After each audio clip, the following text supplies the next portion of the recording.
Is your marriage making you feel mental?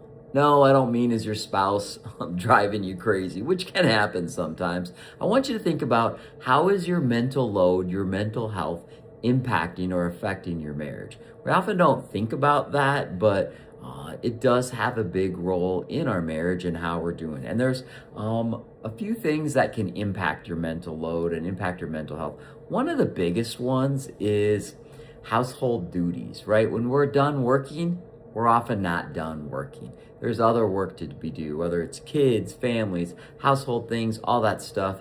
And a lot of times, couples, we would like them to divide those duties fairly, but they often don't even talk about those duties. They just kind of happen and they evolve. So it just I mow the lawn, I do the lawn, you do the laundry. Things just kind of go like that. You don't ever really talk about them, and unfortunately, they're usually not divided up fairly. So what happens is you can't expect your spouse to be available to you if they're still working or are overworked after they're done working.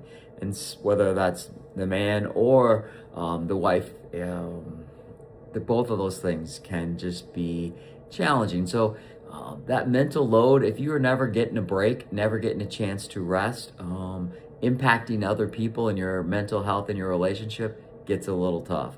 The second thing is invisible labor. This is an interesting one where it can often be mislabeled as worry or being uptight, which it can be if it gets too big.